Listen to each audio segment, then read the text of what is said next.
Le Sprinkler. Salut Mathieu! Salut Eric, comment ça va? Ça va bien, toi? Oui, on est dans une situation spéciale aujourd'hui. Ben, il y a une chance parce qu'on s'était promis de jamais faire de podcast avec des invités à distance. Et comme il n'y a rien de plus permanent que le changement, et voilà, on l'essaye. Plusieurs personnes avec nous ce soir, puis on n'est pas ensemble dans le même studio. C'est spécial. Non, il y a juste moi dans le studio parce que c'est chez moi. C'est facile. Donc, s'il y a des gens qui pensent que j'ai sorti de la maison pour faire un enregistrement, non. Je suis chez moi. Donc, Parce que tu as plus de 70 ans, on rappelle. On n'a plus que deux. Oui, merci. Membre de la FADOC. J'ai des spéciaux chez Jean Coutu, dont je ne peux pas aller. Donc, je vais envoyer ma fille Vanessa pour y aller pour moi. Je pense qu'on a ignoré nos invités assez longtemps. Allons-y. On a avec nous Jesus Mendes. Wow! Jesus! Salut, Jesus! Je prendrais une tourne d'entrée, là. Ouais. Tintin. Comme ça, ouais. Salut, Jesus. Jean-Christophe, salut. Salut, JC. Marwan. Allô, Marwan. Marwan, sa première expérience sur le podcast, le Sprinkler. Donc, j'espère que tu n'es pas trop nerveux. Ouais, je vois beaucoup de gens qui viennent pour ça. Oui, absolument. Et bien sûr, notre ami Stéphane, dont le deuxième nom est François. Indeed. Et on garde comme dessert, encore là, une première expérience sur le podcast Le Sprinkler. Lucie. Allô, Lucie. Allô, Lucie, comment vas-tu? Ça va très bien, merci. Est-ce que c'est ta première expérience de faire un podcast? Tout à fait. Oh, fantastique! 2 pour 1. Marwan, c'est la première fois que tu fais un podcast? Non, je suis animateur de radio, moi. Ah! Fantastique. Oh! Tu es animateur de radio? J'ai fait des podcasts dans le passé. Et le nom, fais une plug. C'est quoi ton podcast? Wow, c'est dans une autre vie, un autre pays. Ah, OK. Pas sur l'agilité, c'est sur les lézards et la politique. Le lézard et la... Non. Wow, je suis intéressé de savoir le lien entre les deux. On prend ça. Je pense que je n'ai pas dit lézard, par contre. L'art. L'art. Ah, lézard. C'est le sujet du prochain podcast. Donc, Eric, j'imagine qu'on est ce soir réunis pour traiter d'un sujet. Lequel est-il?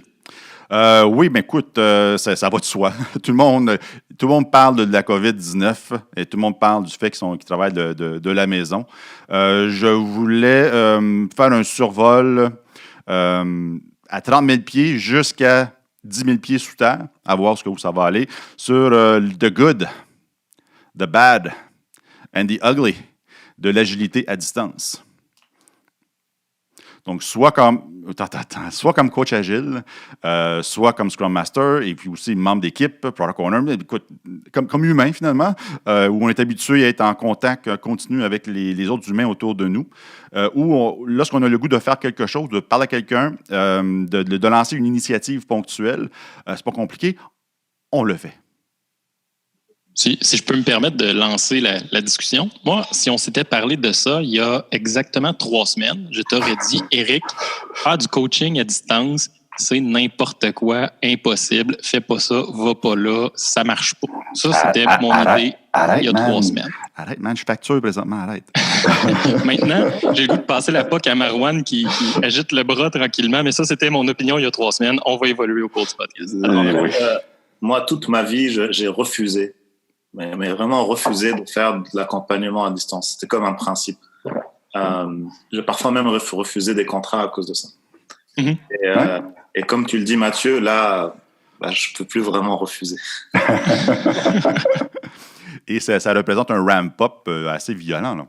Mais c'est ça, en fait, il y a au moins un double apprentissage. Déjà l'apprentissage des outils et d'une nouvelle culture, mais en même temps, les gens que j'accompagne me demandent de les aider dans leur apprentissage à eux, alors que moi-même, je suis en train de le faire pour moi. C'est particulier. Lucie? Marwan, tu parles d'apprentissage. Alors, ma situation, j'ai commencé ma nouvelle job cette semaine. Mon nouveau rôle dans ma vie de Scrum Master pour la première fois. Donc, tu n'as jamais rencontré les membres de l'équipe? En personne, je veux dire. Je les ai vus plusieurs fois parce que j'ai eu la chance de participer et d'observer à différentes rencontres. OK. Donc, j'ai eu cette chance-là. Et en fait, je voulais juste faire écho à ce que disait Marwan. Dans ces premières fois, finalement, j'intègre des équipes où on est dans une première fois de travailler à distance. Alors, d'un côté, je me dis...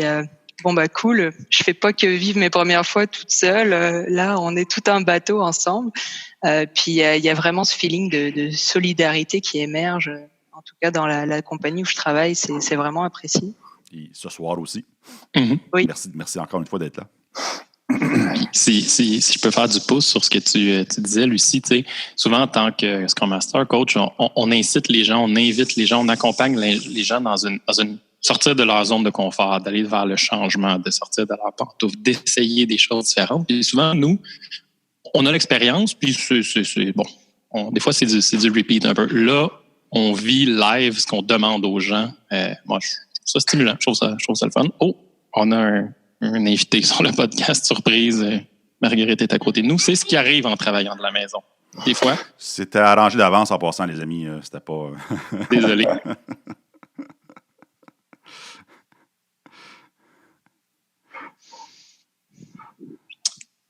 Jésus, je te passe la POC. Moi aussi, j'ai aucun principe, en fait, avec le travail à distance ou pas. Ça n'a rien à voir. C'est fascinant, le changement qui se passe. Et pour moi, et pour les gens, et pour les équipes, et pour la famille, et pour la famille de nos collègues, et tout ça, c'est vraiment impressionnant.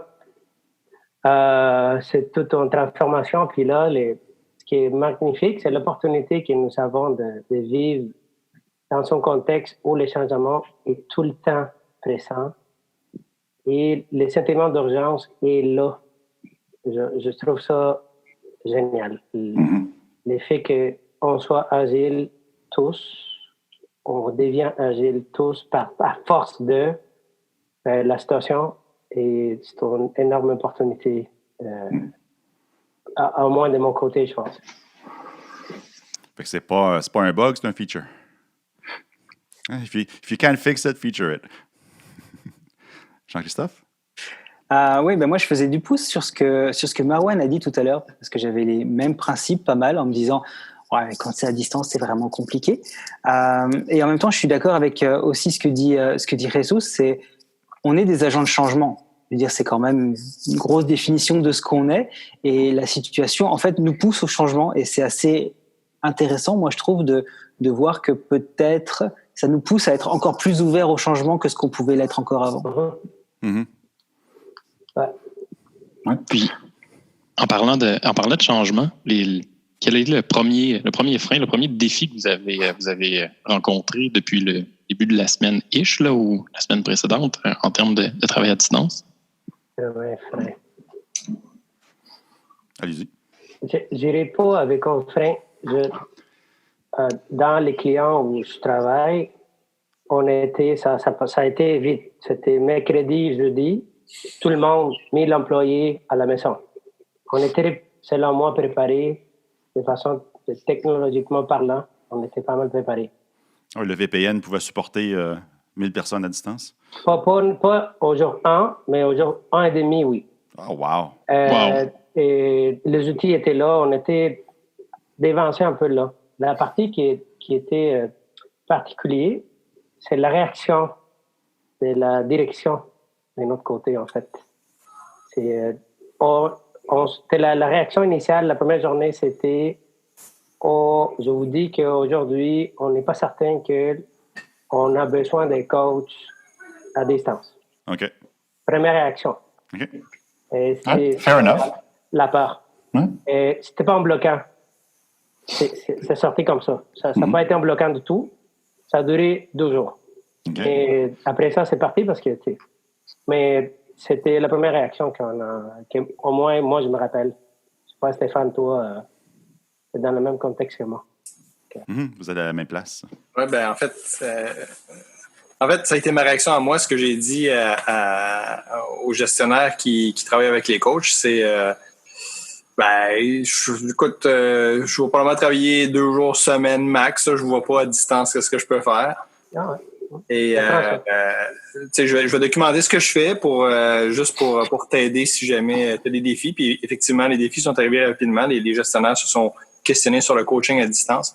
Ce qu'on a découvert très rapidement, c'est que, finalement, dans mon cas, à moi, en tout cas, je sens que j'amène beaucoup de valeur avec le travail que je fais à distance. Le temps qu'on permet de sauver en préparant les événements puis en les facilitant d'une façon efficace, je pense que décidément, là, ça le fait, là, ça fait un job. Lucie? Je vais faire du pouce sur ce côté peur, en fait. Nous l'avons expérimenté aussi, parce que c'est arrivé jeudi, vendredi, et on était plusieurs à commencer le lundi. Et lundi, mardi, il y a eu comme une période de flottement, à savoir si les nouveaux, on allait vraiment intégrer les équipes à un moment donné, parce que comment on intègre des équipes en étant tous en remote, comment on va chercher notre équipement pour pouvoir être opérationnel. Ça a été des jours qui étaient très longs, à savoir, est-ce qu'on va avoir un sens à nos journées? Est-ce qu'on va pouvoir aller aider et guider les équipes finalement? Et je tiens à remercier vraiment l'implication de l'employeur, parce que la première impression qu'ils nous ont donnée, elle a été super. Ça a été, on vous accueille tous, vous allez tous venir pareil. On est tous dans le même bateau. Puis agents de changement, oui, puis vivons ce changement ensemble. Parce que ça aussi, c'est nouveau, d'intégrer des nouveaux employés en étant tous en télétravail. Et vraiment, je tiens à les remercier, parce que oui, la première réaction, c'était de la peur. Et puis après, ça a été beaucoup d'ouverture. On revient sur les valeurs de l'agilité. On revient sur la manière dont on accueille les gens. Et ça a été quelque chose de très touchant, en tout cas. Oui, je trouve que je travaille avec 3 clients présentement et je les trouve très courageux. Parce que moi, dans ma petite tête à moi, on arrêtait tout chez les 3 clients. Parce que du coaching à distance, un peu comme Mathieu disait tantôt, je peux en faire, mais la valeur va être moyenne, voire même faible. Mais dans les 3 cas, les clients ont décidé de continuer à distance. Dans un cas, c'est une formation. Je donne à des étudiants, fait que c'est pas si mal, c'est juste bizarre un peu. Je me sens vraiment tout seul parce que c'est plus magistral là, comme formation. Absolument, je fais plein d'ateliers, mais là, des ateliers, c'est plus tough à faire. Et puis, dans notre cas, je suis à la même place que Jean-Christophe. On fait du coaching des équipes, on continue à distance et puis on fait des sessions de feedback après et on s'assure qu'on continue à expérimenter, même si c'est à distance. Même là, on expérimente encore plus que prévu, mais c'est un peu je ne veux pas dire la routine, là, mais le coaching qui continue. Et dans le 3e cas, la directrice veut faire un self-selection. Et un self-selection à distance. Moi, j'étais convaincu que ça pourrait être retardé. Fait self-selection à distance, franchement. Ben là, à force de le travailler, puis de préparer le terrain, puis de faire des dry runs, puis voir si les outils fonctionnent ou pas. Et puis, je pense qu'on a une sacrée bonne chance d'avoir du succès sur le contenant du self-selection. Mais on va sûrement en discuter plus tard. Mathieu? Il y a Marouane qui essayait de lever la main. Ouais. Alors, une petite réflexion par rapport à la société. D'abord, moi, j'ai trouvé que c'est une opportunité, si jamais on sort de cette crise, en fait. Si jamais. Soyons positifs. Dans quel état? Mais, le jour où, peut-être. J'ai toujours eu de la difficulté à expliquer ce que je fais comme métier, bien qu'aujourd'hui l'agilité est beaucoup plus répandue pratiquement partout. Mais je pense que c'est une bonne une bonne manière en fait d'expliquer aux autres comment on est arrivé à avoir quelque chose comme le manifeste agile, où on a comme un mode plus commando, bien que j'aime pas l'analogie avec la guerre et tout ça, mais être réactif face au changement, ce genre de choses. Et on voit très bien qu'en fait, beaucoup d'innovations sociales, exemple, ça peut être autre chose, peuvent justement être décrétées, tu vois, si on veut le faire. Par exemple, le revenu garanti. D'urgence. Ouais, c'est ça. Mais ça existe aussi. Ça a été réfléchi depuis toujours et etc., etc. Donc je trouve que c'est un bon moment aussi pour voir en fait que lorsqu'on veut ou on est obligé de faire les choses, on les fait. Et l'agilité, ça ressemble beaucoup à ça. Et souvent, on nous engage lorsque nos clients ils en peuvent plus, ils doivent aller vers l'agilité. Ouais. J'ai d'autres idées, mais je vais parler plus tard. Jesus a quelque chose à dire. Ouais. Oui. Jesus? Je voudrais ajouter que je n'avais jamais vu autant présent l'utilisation des valeurs, les 4 valeurs de l'agilité. C'est impressionnant. Ouais. Et je n'ai même pas besoin de les dire. Je n'ai pas besoin d'expliquer ça. Tu sais, les gens, les interactions, les faits on donne plus d'importance, que les compagnies ont dû donner plus d'importance aux gens et aux interactions puis au processus par défaut à cause du virus. L'effet de vouloir collaborer avec les clients. Je vois des chats passer entre les clients et l'équipe directement pour donner du feedback sur ce qu'on fait, des choses que dans son setup, écoute, ça fait 3 semaines, on ne voyait pas ça. C'était pas faisable du tout. C'est fait naturellement à cause du contexte. La réponse au changement, tout le monde est là en ce moment. Puis l'effet que tu valides quand des choses sont fonctionnelles, wow, c'est comme un virage énorme. Stéphane? C'est sur mute, Stéphane. Tu voulais nous montrer. Le spacebar, il marche pas. Le spacebar, il marche pas tout le temps. On va parler d'outils. Là. On est rentré là à cause du spacebar. C'est ça, exact. Tantôt, Lucie, Marwan puis Résus ont fait référence au manifeste agile. Puis j'ai partagé avec certaines personnes d'entre vous que depuis 2 semaines, là, ce que je réalise, c'est que la première valeur du manifeste de People and Interaction over Processes and Tools, depuis 2 semaines, les outils nous servent fichtrement bien à avoir des meilleures interactions puis mieux travailler en personne. J'ai trouvé ça vraiment intéressant comme réalisation. Où, moi, avant ce qui se passe en ce moment, quand on m'a demandé de faciliter quelque chose avec des gens qui étaient remote, j'étais toujours réticent puis mal à l'aise, puis je me disais que ça allait pas le faire. Puis avec le niveau de maîtrise que j'avais des outils à ce moment-là, effectivement, ça aurait été plutôt clunky, mais là, ça devient comme une seconde nature, puis ça va vraiment bien. Oui, depuis 2 semaines, on met vraiment en vie les premières valeurs du manifeste agile. On les met en action. J'aurais le goût de reformuler la première valeur agile qui est les humaines interactions au-delà des outils et des processus. C'est en juste les outils et les processus au service des humains et de leurs interactions. Ça vient juste de shifter. On a souvent combattu les outils puis les processus comme parce que c'était le démon puis parce que c'était mal puis c'est le premier réflexe humain de penser aux outils puis aux tools puis aux processus et tout. Là, c'est un mal nécessaire. Il devient tout de suite au service de ce qu'on a besoin, comme ce soir. Excuse-moi, je pense que je t'ai coupé, Marwan. Là, j'étais trop animé, mais vas-y. Ouais, en fait, il y a comme une blague chez mon client dans le département de marketing. Ça fait 5 ans qu'ils essaient de mettre en place le télétravail. Un des directeurs a dit en un jour 25, c'est fait. Hein? Ouais, le sentiment d'urgence, hein? Ça fait bouger les choses. Ouais.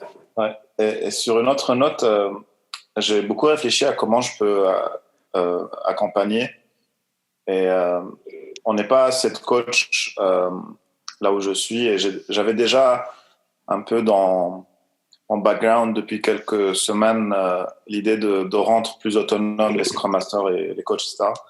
Donc, j'ai commencé en fait à suivre les gens. Par exemple, dire à un Scrum Master, je vais te suivre là où tu vas. Emmène-moi dans tes rencontres. Et si tu veux, après 2 semaines, tu vas être un super Scrum Master. Je dis pas ça comme ça, mais presque. Ouais. Et là, ça devient en fait du coaching plus concentré, je dirais en fait. Et ils aiment ça. Donc, c'est comme une opportunité d'amener pour moi plus d'autonomie à ceux que j'accompagne, ce qui me permettra de continuer à travailler plus au niveau peut-être planification et stratégie, etc. Et eux, ils seront plus autonomes dans le tactique et c'est une belle opportunité, je trouve. Lucie?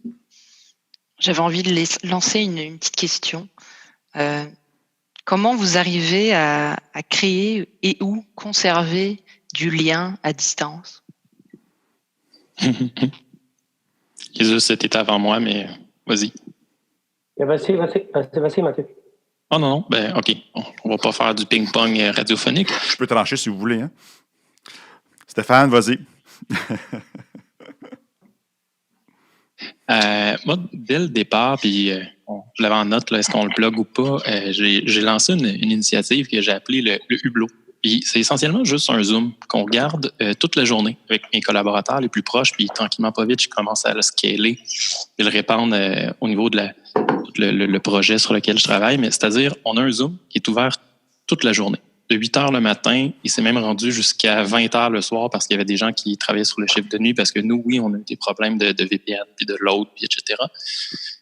Zoom qui est ouvert et 80-90% du temps, tout le monde est sur mute. On fait juste se voir comme là. On travaille chacun de notre côté. Quand on a besoin d'interagir, on se mute puis on dit « Hey, Jesus, j'aurais besoin de te parler. Viens, on va aller dans un breakout room, on va se jaser. » Ou quand j'ai une question de code review, truc, machin, je fais « Hey gang, comment je pourrais designer tel truc? Comment je pourrais faire ça? » Ou « Hey, je vais aller faciliter une rétro à quelque part.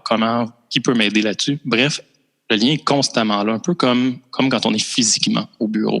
Ce que j'ai réalisé aussi, c'est que je focus constamment sur mon travail. Je pars pas à écouter les nouvelles, lire la presse, ou etc. Parce qu'on est quand même dans un contexte assez anxiogène. Là. Je pourrais être attiré à défocuser un petit peu.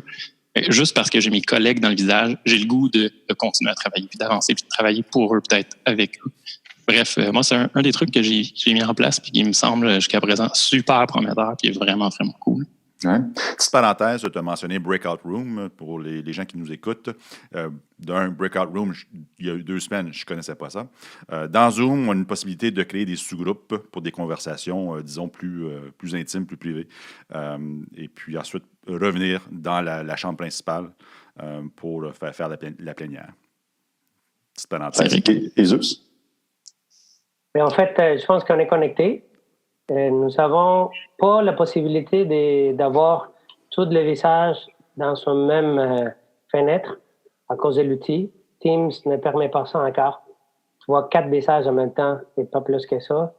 Fait que là, ce qu'on a fait, ça ne s'appelle pas Hublot, mais moi, j'ai proposé un truc qui s'appelle le bureau virtuel.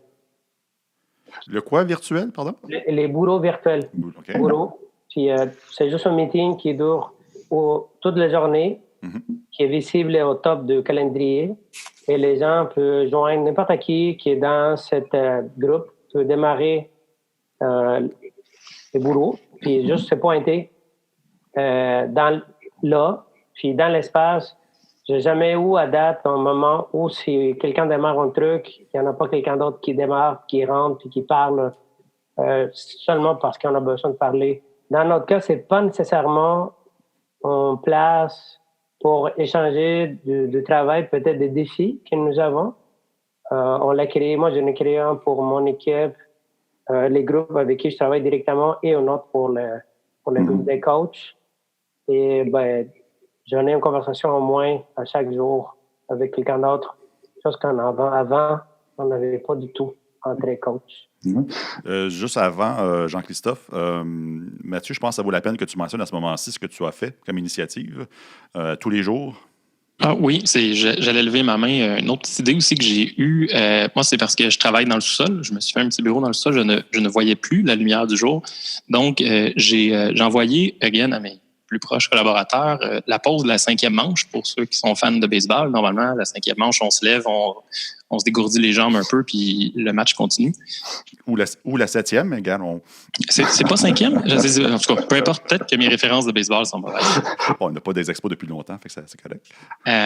Bref, 10h15, j'ai envoyé à plusieurs personnes on sort dehors, on va juste prendre un bol d'air. Si ça vous tente, vous prenez votre téléphone, vous appelez quelqu'un qui fait partie de ce meeting-là, puis vous jasez de autre chose que de la job. J'ai entendu parler de divorce, j'ai entendu parler d'achat de maison, j'ai entendu parler de mes parents qui sont un peu stressés parce que je sais pas quoi. Bref, j'ai entendu parler de plein de trucs, puis j'ai invité les gens à, si vous avez aimé la pause de la 5e manche, ben invitez quelqu'un d'autre dans ce meeting-là, transférez-le, puis là, c'est en train de grandir tranquillement, pas vite. On est rendu 25-ish, là, à peu près. Et quelque chose qu'on ne ferait peut-être, c'est quelque chose qu'on ne ferait peut-être même pas dans le cours normal du travail. Donc, tu as possiblement introduit une nouvelle pratique qui va être importée dans le monde réel par la suite. Jean-Christophe? Oui, moi, ce que je voulais dire, je voulais rebondir sur ce que je disais, Jesus, et par rapport à la question de Lucie tout à l'heure. Paradoxalement, comme tout le monde est à distance, tout le monde fait beaucoup d'efforts à rester connecté, en fait, et j'ai jamais eu autant de connexions et autant de contacts là maintenant que ce que je pouvais en avoir avant, alors que j'étais en présence sur le plancher. Que ce soit avec les Scrum Masters, très souvent, aujourd'hui, j'ai eu plusieurs appels, juste les Scrum Masters qui voulaient me parler de quelque chose qu'ils avaient vécu, même si j'étais pas dans leur rencontre. Et même les membres d'équipe, alors ils utilisent des chats pour être connectés tout le temps, mais même les Scrum Masters me remontaient qu'ils voyaient un niveau de collaboration qu'ils avaient rarement vu quand les gens étaient juste assis dans la même rangée. Et je trouve que ça a un effet assez incroyable au final, et en ce qui me concerne, c'est pas mal contre-intuitif, je trouve ça assez intéressant. C'est vrai. Moi, j'ai une expérience un peu différente. Je travaille avec des gens qui savent plus quelles sont leurs priorités. Donc, la couche managériale est en crise. Ils n'arrivent pas vraiment à définir les priorités. Okay. C'est en lien évidemment avec les marchés qui bougent, etc. Ouais. Ou qui n'existent plus. Genre de l'aviation, genre le voyage. Ouais, c'est ça. Et donc, je vois qu'il y a des collaborateurs qui continuent à travailler alors que le sens et la priorité ont été perdus. Mm-hmm. Ils me demandent de les aider. Alors, je suis un peu peut-être disons inflexible. Je leur dis, je préfère que vous allez faire quelque chose d'autre avec votre temps que de travailler sur des choses qui ne sont pas utiles pour le moment. Mm. Et je vois derrière ça, en fait, une culture de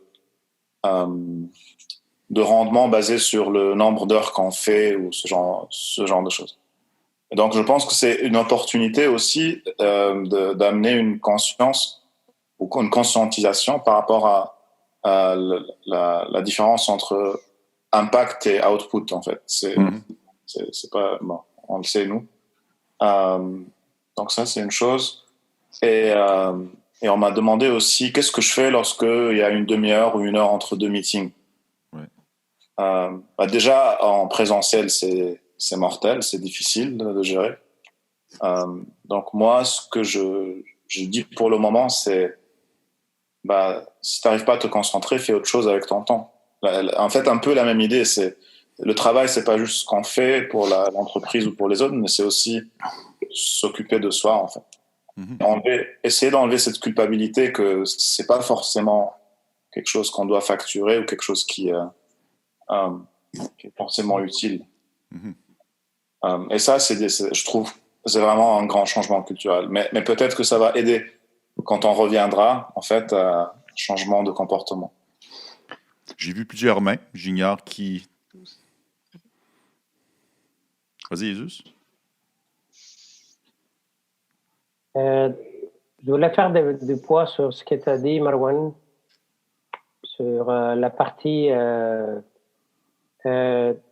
l'utilisation du temps, en fait. L'effet de facturer.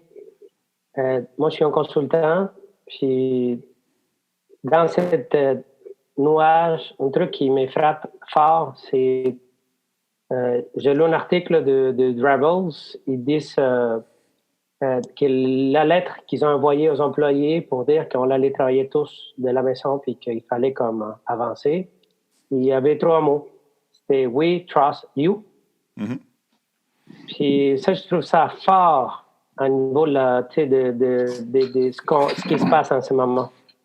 Et je pense que c'est là la clé, en fait, de tout ce qui se passe. En fait, il n'y a pas de notion de les heures qui passent devant le bureau, le temps qui est facturable. Et c'est vraiment une notion de confiance et solidarité. En fait, c'est ça, la solidarité émergente qui existe. Je pense que l'effet de faire une utilisation rationnelle des ressources aussi, c'est un truc qui émerge.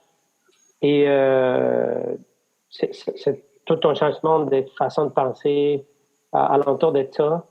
Puis pour revenir à ta question, Lucie, de comment on fait pour garder la connexion, je pense que c'est de rester humain, en fait. Faire un coucou à chaque jour avec chaque personne pour dire comment ils vont. Je pense que c'est la base, là. C'est grandement apprécié, en fait. Moi, j'ai l'impression que c'est la première question qu'on devait poser au début de chaque meeting, chaque rencontre dans le contexte actuel. Comment allez-vous? Il y avait Stéphane, Lucie, Marwan, je pense, qui gesticulaient. Les dames d'abord. Merci. Jesus, je t'entends et je trouve ça formidable. Et je pense qu'il y a un danger aussi et un flag où il faut qu'on soit à l'écoute au niveau plus des individus, parce que certaines personnes vont avoir tendance à trop travailler, à peut-être avoir de la difficulté aussi à gérer leur bande passante, à gérer leur temps. Alors comment on s'assure que ces personnes-là, soit qui sont seules, ont tendance à s'isoler et à vraiment faire que travailler, à rester assises, vraiment, il y a des gens qui restent assis de 8h à 17h, plugués sur leur casque, qui s'en vont juste 15 minutes faire chauffer dans le micro-ondes ce qu'ils ont à manger et revenir. Comment on s'assure que on soit là aussi pour la santé de nos gens, qu'on puisse leur communiquer, qu'ils fassent attention à eux. Personnellement, je pense que ça passe par une routine qu'il faut communiquer. Donc, présentement, on est en train de travailler sur les bonnes pratiques. Là, on est dans un train agile, on a 5 équipes différentes. Donc, ma job cette semaine, vu que je suis pas avec une équipe, c'est d'aller un petit peu chercher les bonnes pratiques de chaque équipe et d'aller les divulguer et puis de les partager à tout le monde pour que ce côté humain et pas juste outil, processus, parce que ça fonctionne, ça marche. Mais côté plus humain, prendre soin de nos gens, parce que à la fin de la journée, c'est grâce à eux qu'on arrive à avoir de l'efficacité, à avoir de la valeur, etc. Donc, je pense que c'est aussi important. Je pense qu'il n'y a pas tout le monde qui peut prendre pour acquis qu'on sait gérer notre temps comme il faut dans un climat de télétravail forcé. Matt? Il y avait Stéphane et Marwan qui étaient juste avant moi. Je vais leur laisser le droit de parole. Fait que le prochain feature sur Zoom, c'est de numéroter les mains levées. Un système de tickets. Tu sais, le ticket à la boucherie, là? Oui. C'est dans Serving Number 3. Serving Number Stéphane. Le feature est déjà là, Eric. Si tu vas dans le truc de participant, tu peux lever ta main et tu la baisses quand tu as fini. Mais non, en fait, je voulais... Je trouvais inspirant ce que Marwan disait à propos de culture de performance, puis de faire des heures, puis de continuer de presser le citron même si on travaille à distance, alors que c'est complètement différent. Une des choses qui est demandée des coachs depuis chez mon client depuis 2 semaines, c'est vraiment de s'assurer que les gens vont pas tomber en isolation, qu'ils vont pas s'isoler, puis juste comme pondre du code day in, day out pour continuer de performer. Puis c'est d'être à l'écoute de des gens avec qui on travaille, puis de s'assurer de garder un point de communication avec eux, parce que finalement, dans l'organisation, aujourd'hui, il n'y a pas tant de gens que ça qui vont prendre le temps de se faire un café virtuel avec les équipiers. Mm-hmm. Vraiment, c'est hyper important, je pense, en tant que coach, de valoriser ça ces jours-ci, là. Mm-hmm. Puis d'essayer de déceler les signaux qu'on va entendre dans une rétrospective ou dans un daily ou les petits commentaires, puis de s'assurer de parler à ces gens-là pour s'assurer que ça va bien. Puis si c'est pas le cas, ben de voir ce qu'on peut faire pour aider, là. Et quand tu dis coach, tu inclus les Scrum Masters dans l'équation? Tout le monde. Idéalement, tout le monde serait à l'écoute de tout le monde. Mais je pense qu'on est quand même redevable ces jours-ci de ça. Les gens les équipiers vraiment sont là pour essayer de continuer à livrer la valeur que l'organisation peut avoir, mais s'occuper des gens, c'est vraiment très important, là. Mm-hmm. Ouais. Oui, j'avais le goût de rebondir aussi sur le sujet un peu de la santé mentale, entre guillemets. Tu sais, Scrum Master, Coach, nous ne sommes pas des psychologues, même si parfois certains se prennent aussi. Puis, je pense que quelque part... Exact. Il y a un ordre professionnel pour ça, là, puis des études quand même. Mais je pense qu'il faut quand même s'outiller, ne serait-ce que pour détecter les gens qui peuvent tomber en détresse psychologique, là, plus ou moins le niveau de dégradation. Puis c'est drôle, justement, demain, il faut d'ailleurs que je la prépare, mais on démarre une boucle de rétroaction avec les Scrum Masters sur ce sujet-là spécifiquement, c'est-à-dire, premièrement, c'est quoi, grosso modo, on se fait un brainstorming / rétrospective sur c'est quoi les signes qui nous permettent de réaliser que quelqu'un commence à travailler trop, ne prend même pas 5 minutes pour manger ou prendre un bol d'air dehors, etc., puis qui commence à glisser, parce que nous, on a détecté là, des personnes qui, ne serait-ce que par l'anxiété générée par la situation actuelle économique, de santé, etc., il y a des gens là, nous, qui commencent à tomber au combat. Fait que je pense que les Scrum Masters vont être des très bonnes courroies de transmission pour être là, puis ramener l'information, puis aider ces gens-là. Puis comme action concrète, chez l'entreprise dans laquelle je suis, il y a une très vilaine habitude de mettre des meetings, particulièrement pendant l'heure du dîner, puisque c'est le seul espace temporel qui reste. Avec la crise qu'on vit actuellement, ben déjà les agendas étaient loadés, donc en rajoutant la surcharge due au COVID, ben c'est le dîner qui en a pris pour son rhume. Et je regardais les directeurs principaux en fait, qui eux-mêmes travaillaient de 6 heures le matin à 20 heures le soir en n'ayant pris aucune pause, parce que je le sais, j'étais avec eux assez fréquemment durant la journée, donc je leur ai proposé. Et si votre première action en tant que leader, c'était de protéger les gens d'eux-mêmes et de formellement interdire le travail sur l'heure du dîner, juste purement et simplement, je l'ai fait de façon un peu volontairement cavalière pour générer quelque chose qui a été agréablement refusé, mais je vous laisse une graine, puis je vais revenir à la rescousse, à la charge un peu. Mais je pense que c'est des petites actions aussi niaiseuses comme ça qui peuvent venir juste dégager puis montrer que, oui, c'est important, équipier XYZ de l'équipe patate, que tu prennes le temps pour toi. Parce que oui, au-delà de la productivité, c'est pas juste être assis puis cloquer des heures. C'est aussi prendre le temps de booter le cerveau puis de repartir. Oui, mais mis à part de tomber au combat, parce que tomber au combat, c'est un signe évident. Je pose la question à tout le monde. Quels sont les signes de détresse qu'on devrait observer et rester vigilant?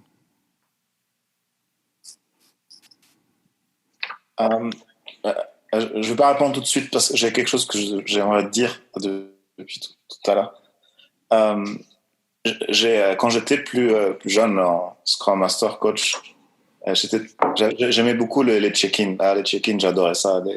C'est comme quand on commence une rencontre, c'est plusieurs manières de le faire, mais c'est de dire à ses coéquipiers, si on le veut, comment on se sent, dans quel état d'esprit et surtout dans quel état émotionnel. Et maintenant, avec l'expérience, j'arrive à quand même le faire avec les clients parce qu'il y a certains clients qui m'ont viré dans le passé à cause de choses comme ça. Oui, mon Dieu.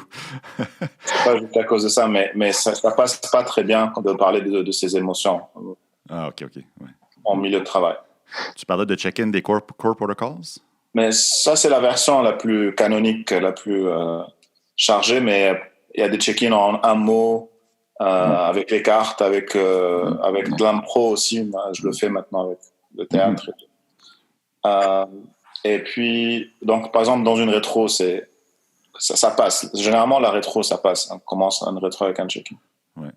Mais maintenant, à distance, on va faire des check-in tout le temps, en fait. Chaque rencontre commence par un check-in et accepter qu'il va y avoir 10-15 minutes qui est juste une question de comment tu te sens, comment ça va et comment on peut t'aider déjà à la base. Mm-hmm.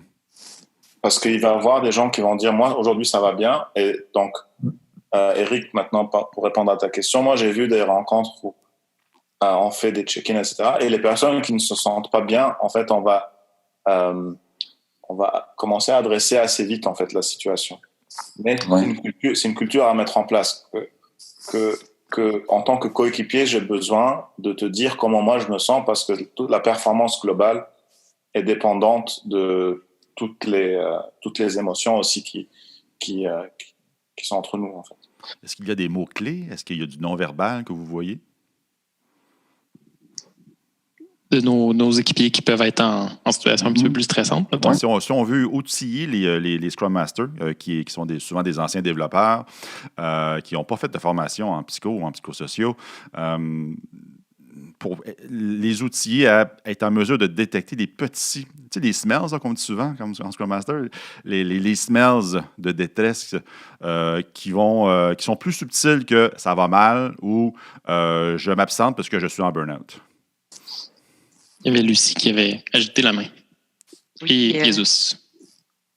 Oui, en fait, j'avais regardé un peu le sujet cet après-midi, puis parce que je commençais à ressentir peut-être des signes chez certaines personnes. Alors, on voit des personnes qui se mettent plus en retrait, qui d'habitude sont beaucoup plus participatives. Ça se sent beaucoup dans l'humeur. Il y a des gens qui sont irrités beaucoup plus rapidement. Tu vois qu'il y a des gens aussi qui sont plus fatigués qu'à l'habitude. Et puis, il y a eu des signes aussi, par exemple, de retard dans des rencontres. Fréquemment. Inhabituel, oui. Voilà, ce n'était pas quelque chose qu'on avait expérimenté avec ces personnes-là avant. Donc, un changement comportemental, au final. Et oui, c'est plus ça, en tout cas, de mon point de vue, pour le moment, de ce que j'ai observé. Oui. Un gap entre les comportements attendus de l'individu et les nouveaux comportements observés. On dirait que tu es étudiant en psycho, Eric. Ça doit être un hasard. J'ai inventé ça à mesure, moi, là. Jesus?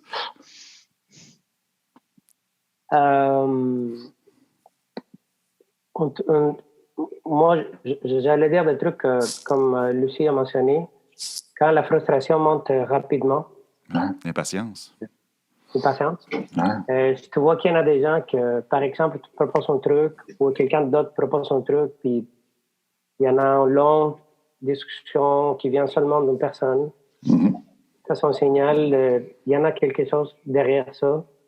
Tout ce que tu as mentionné, moi, je dirais qu'il y en a des trucs qui vont plus loin que les signaux visuels.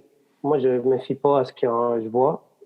C'est plutôt l'ensemble dans la collaboration.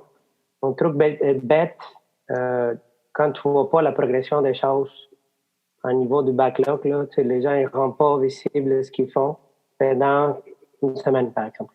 Il y en a de quoi. Peut-être explorer ça one-on-one. Peut-être c'est un hasard.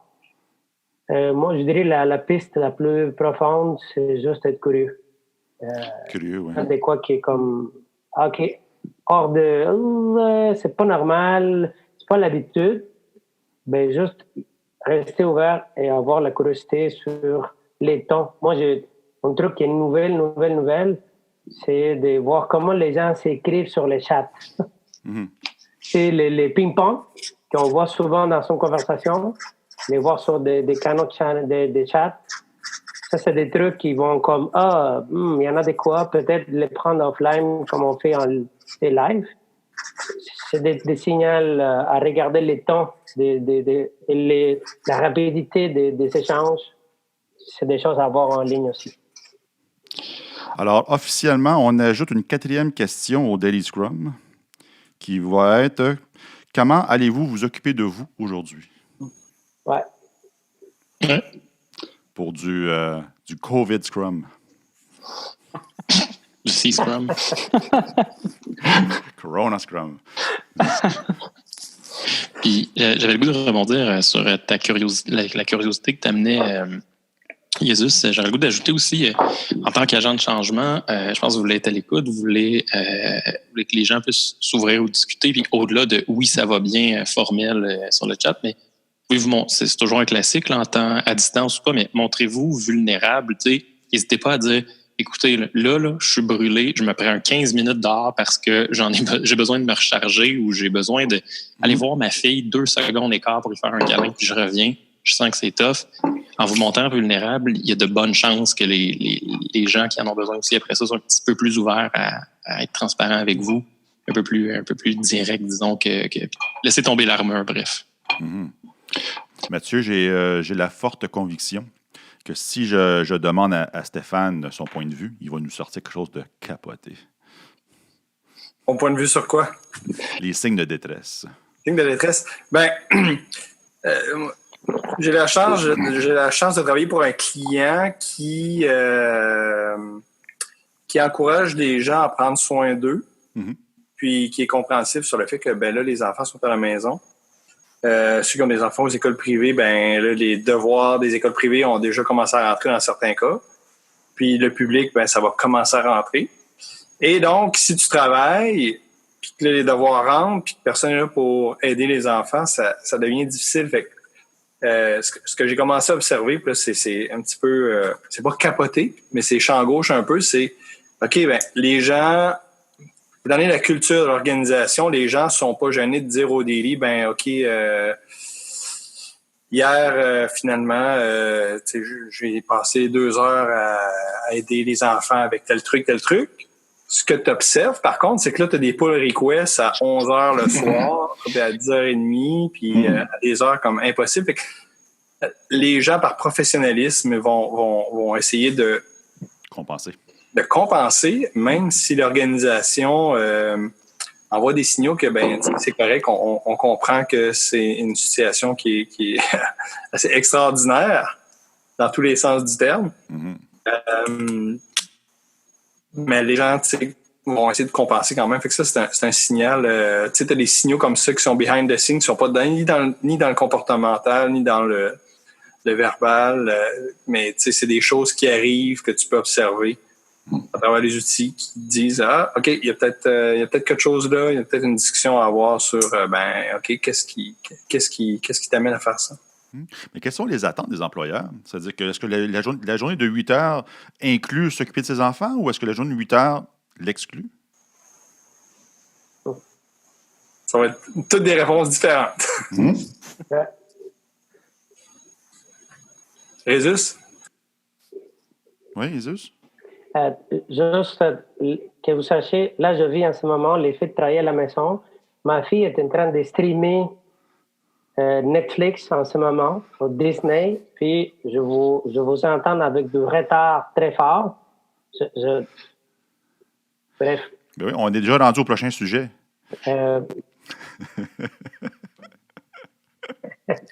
Moi, j'avais le goût de poser la question à vous tous. Quel est le changement le plus fort que vous, personnellement, vous avez vécu depuis 2 semaines? Le travail de la maison? Je dirais personnellement, en fait, oui. Vas-y, Eric.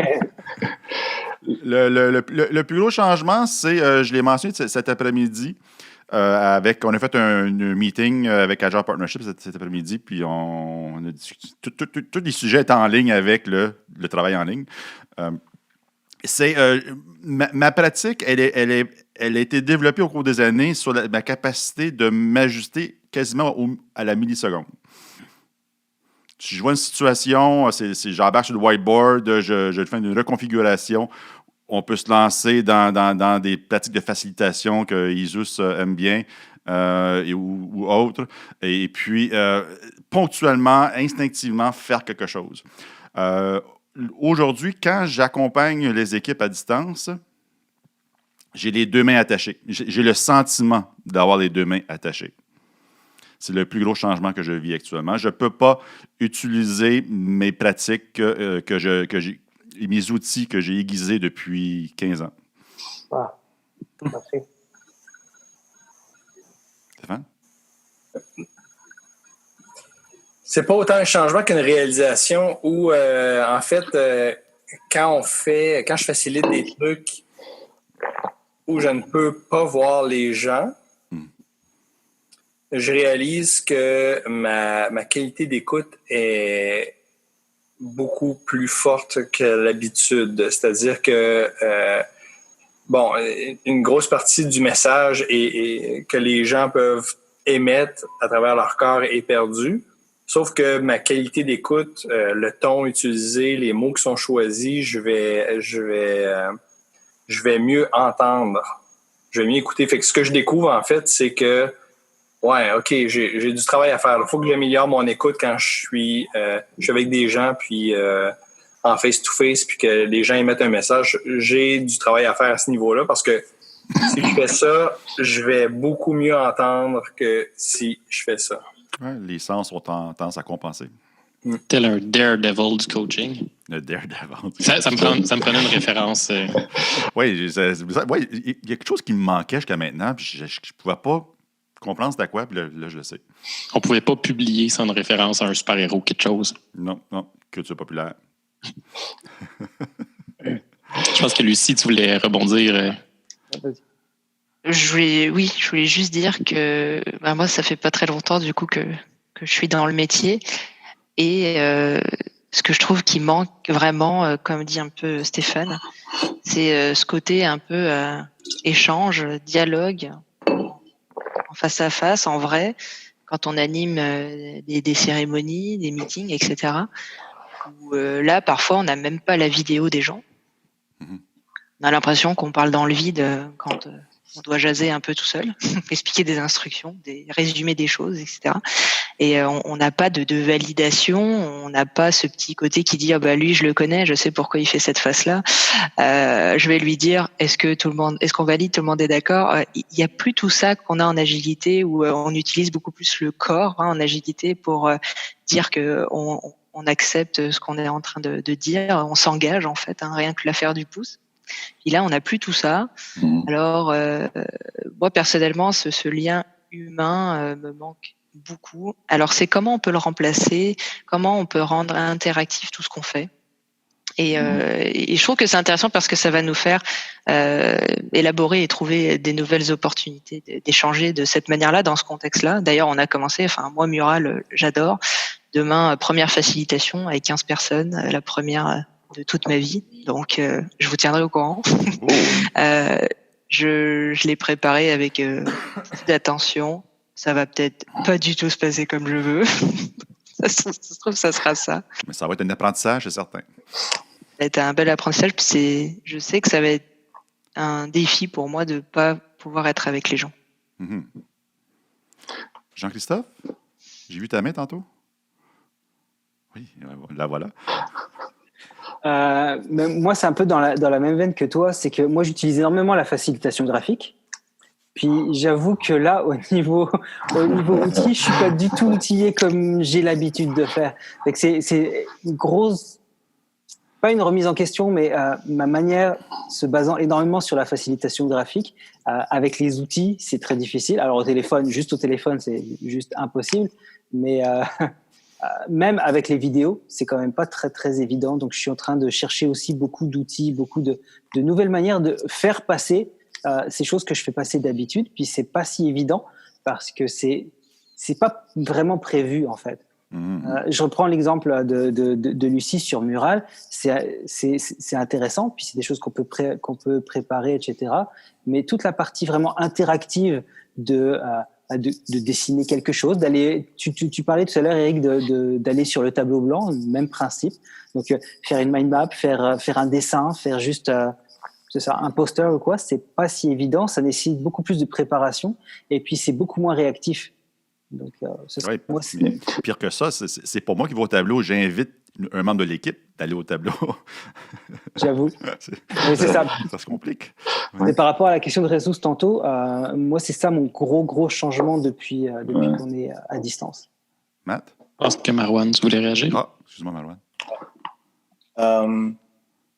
Bon, moi, dans ma pratique, j'ai beaucoup la posture de l'écoute active et du genre psychologue. Tout à l'heure, vous avez un peu parlé de ça. Donc ça change pas pour moi, en fait, que ce soit en présentiel ou à distance.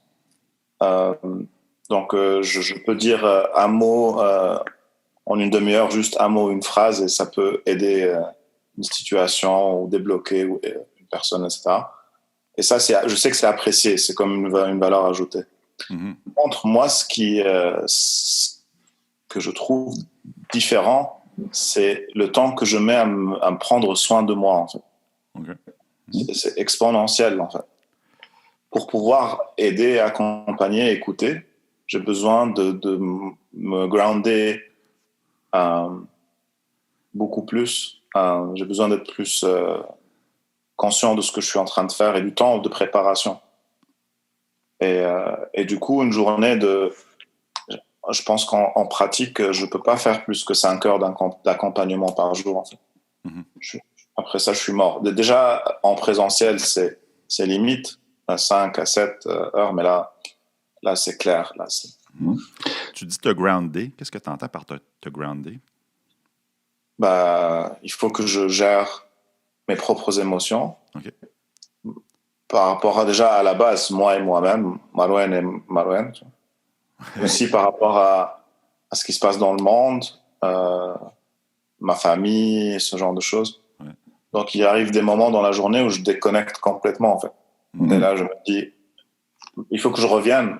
Et pour revenir, c'est plus d'efforts, beaucoup plus d'efforts, en fait. Oui. Ouais. Je comprends.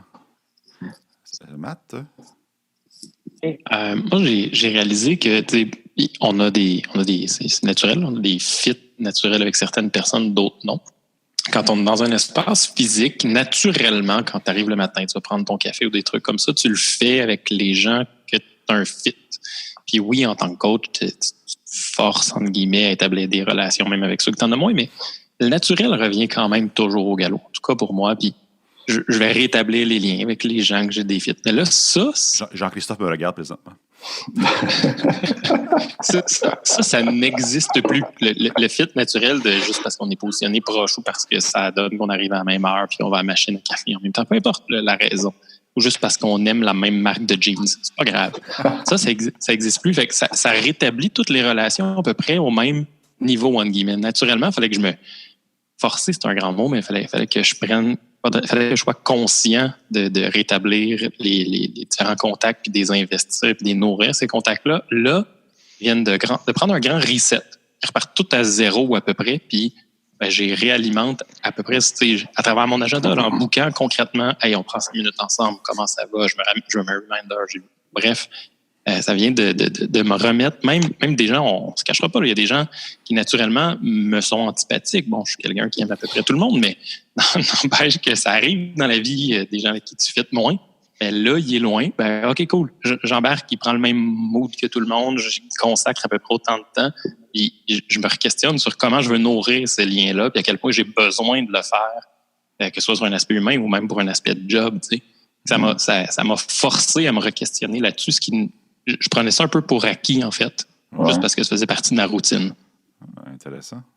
Un reset des relations. Pas total, mais quand même. Ouais. Merci. Merci beaucoup de votre générosité. On va où? J'avais retenu une question tout à l'heure, puis peut-être que tu l'as répondu ou pas, mais je serais curieux. Lucie, tu sais, tu as parlé comment vous gardez le contact avec les gens. Moi, je serais curieux. Il y a plus, tu sais, oui, tu connaissais déjà les équipiers avec lesquels tu travailles, j'ai cru comprendre, mais il y a plein de monde quand même que c'est nouveau type de relation que tu établis avec eux. On a parlé de garder le contact, mais comment tu crées tu as été appelé à créer plein de nouveaux contacts. Puis je dis ça de façon égoïste parce que j'accompagne un Scrum Master qui a commencé lundi. Moi aussi, c'est un brand new qui arrive, puis la première fois qu'il voit même physiquement les gens, c'est à travers un médium comme Zoom. Mais je suis curieux de savoir comment tu as vécu ça. Oui, bien sûr. En fait, ce qui est sympa, c'est que je me suis immiscée dans tous les channels Slack de toutes les équipes. Donc, je vois dès qu'il y a un meeting qui start, dès qu'il y a un appel qui se fait, je me connecte, puis je me balade. Dès que j'ai du temps la journée, je me balade. Je vais voir un petit peu comment ça se passe. Parfois, ils me permettent aussi de dire quelques mots. Je peux créer un peu de lien sans trop m'imposer.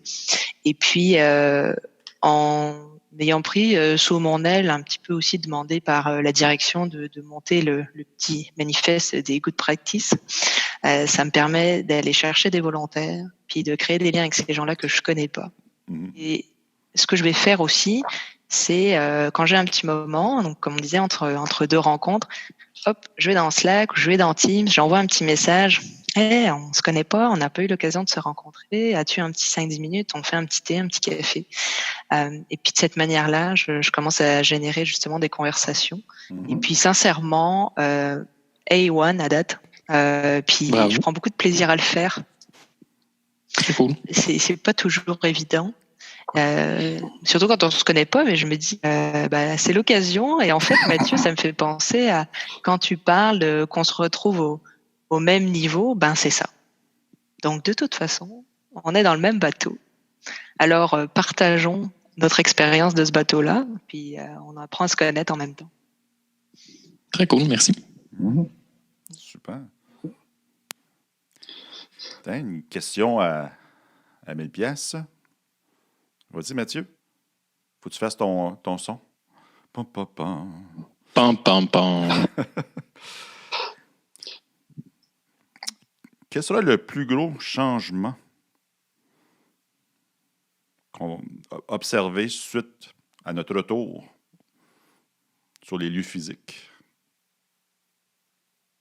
Wow! Pourquoi tu poses cette question-là? Parce que c'est les meilleurs. C'est fou, ça. Je n'imagine pas comment ça va être au retour. Honnêtement, puis je suis sérieux. Honnêtement,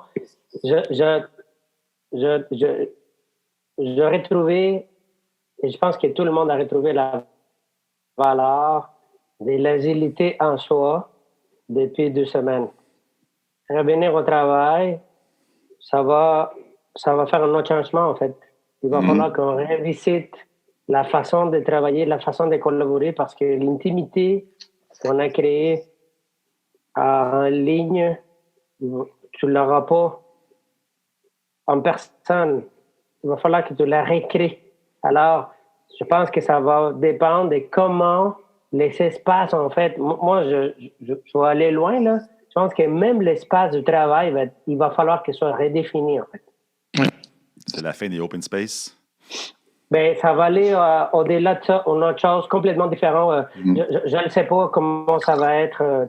Je n'ai même pas pensé, mais ça va être totalement différent de ce qu'on vit en ce moment, selon moi. J'avais le goût d'aller, puis peut-être que je suis prophète de malheur. Espérons que c'est pas le cas, mais on est au début là, quand même des trucs. Là, si on se compare, espérons qu'on ne se rende pas à un niveau tel l'Italie, la France ou l'Espagne, mais il y a des gens qui vont vivre des crises dans notre équipe. On vit avec beaucoup de gens, etc. Il y a des gens qui vont avoir un oncle, une tante, un père, une mère. Il va y avoir des décès, des faillites. Il y a des choses catastrophiques. Là. Ça va être un peu comme... on va reparler de ça dans 10 ans, comme aujourd'hui on parle de septembre 2001, par exemple.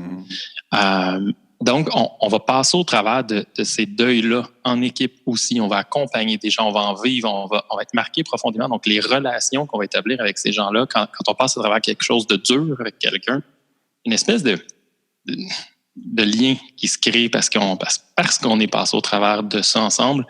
Je pense qu'il y en a très peu jusqu'à présent au Québec, mais je regarde, il y a plusieurs personnes sur le podcast actuellement qui ont de la famille outre-mer ou plus loin. Il y a des choses graves là, qui se passent ailleurs dans le monde. Donc, oui, je suis d'accord avec toi, Jesus, sur tout va se redéfinir. C'est difficile de faire de la futurologie, mais en plus, les collègues que vous avez aujourd'hui, regardez-les bien parce que vous allez vivre des choses importantes avec eux. Puis dans 10 ans, quand vous allez les recroiser dans d'autres emplois, etc., il va y avoir un lien particulier qui s'est établi avec ces collègues-là parce que c'est quelque chose quand même de major là, qui se passe actuellement. Mm-hmm. Autre chose?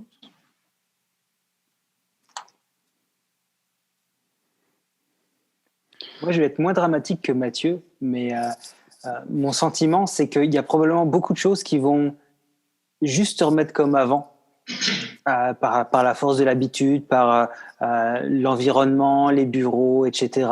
Et vu qu'on aura certainement gagné des choses, peut-être perdu des choses aussi, mais je m'interroge surtout sur toute cette proximité, toute cette communication qui s'est mise en place. Mon inquiétude, c'est est-ce qu'on va pas justement la perdre au passage, et qu'est-ce qu'on peut faire pour la faire perdurer? Marouane, bougez la main. Ouais, moi, j'espère qu'à un moment donné, dans toute cette la crise, en fait, que de plus en plus d'humains vont réaliser qu'il y a des choses qui sont vraiment importantes et d'autres qui sont moins importantes, d'autres qu'il faut peut-être laisser derrière nous. Et étant donné qu'on accompagne des organisations dans des transformations, j'ai l'intuition que certaines personnes vont avoir le déclic, en fait. Le déclic nécessaire pour passer à autre chose, pour accélérer, disons, les transformations.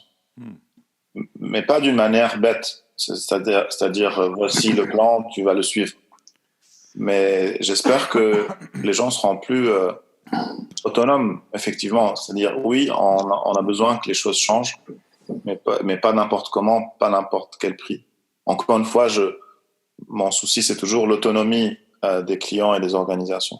Et je pense qu'il va y avoir des leaders qui vont sortir, mais pas les leaders hiérarchiques ou désignés, mais d'autres types de leaders. Et j'espère que certains vont même démissionner s'ils comprennent que c'est pas là où ils devraient être ou c'est pas le poste qu'ils devraient avoir, etc. Il y a comme une sorte de... Je pense que ça va arriver, c'est sûr. C'est une grosse transformation. Ouais. Lucie?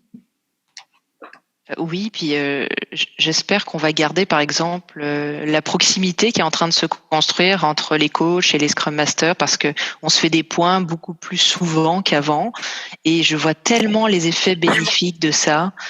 Et je pense que ça, je vais le garder dans ma tête, et je vais en parler quand on va retourner au bureau, et je vais essayer à ce qu'on continue à se voir beaucoup plus régulièrement et à prendre le temps d'échanger, puis pas juste se dire ouais t'inquiète, fais une invitation, puis personne accepte. Non, on le fait, puis on est sérieux, puis on regarde ce que ça donne. Et présentement, ça a tellement de valeur que je suis sûr qu'on va être heureux de continuer à le faire. J'ai une légère inquiétude qui est un peu plus pratico-pratique. Comme vous savez, on est tous des coachs d'équipe. J'aime bien coacher les équipes quand les gens sont autour de moi, puis je pense qu'on fait des choses fantastiques lorsque nous sommes co-localisés.